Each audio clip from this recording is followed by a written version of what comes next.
Hi, I'm David with Smartscapes LLC here in Nashville, Tennessee on an early spring day. And I'm here to talk to you about how to make landscape garden beds. First, you got to determine what area you want to landscape. Then you got to decide what kind of plants you're going to put in there. Then you got to calculate how much area they're going to take up. And it's best to figure on the mature size of the plant.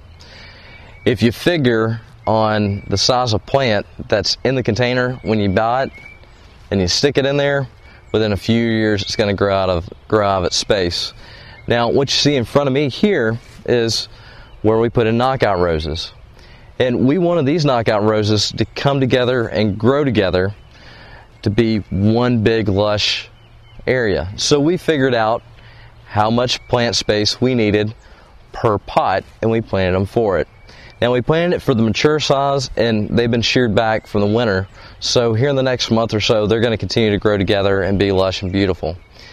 After you figure out how many plants you're putting in the space, what size you need it, what plants you need, whether they need to be shade tolerant, sun tolerant, a mix, whether it needs to be a staple, whether it needs to be an accent, whether it needs to be something that's going to be 20 feet tall or 2 feet tall. You got your space figured out. Then you want to go draw your space on the ground.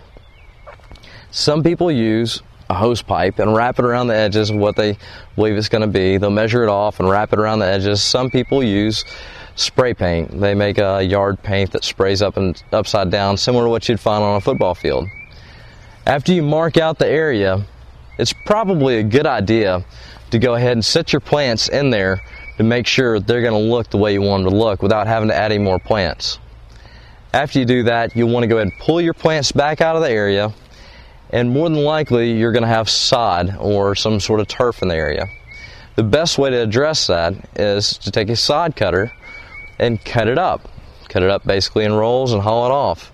Another way to do it is to spray it with Roundup and kill it. That's not so green. And then you also have the method of using a tiller. But you go in, you use a tiller, you still have root systems there. By and large, sod cutter is the best way to do it. So you go through there, you cut all your sod out of the bed, and then you come back. And the proper way to do it is to amend the soil. And usually you want to do some testing on your soil because most homeowners don't really know what kind of soil they got. And your local ag center can help you out with the soil testing.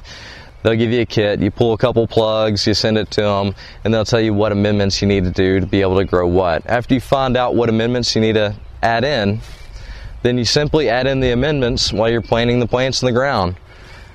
That's how you prep a bed to landscape. My name's David. I'm with Smartscapes LLC here in Nashville, Tennessee. You can check us out at www.landscapesnashville.com.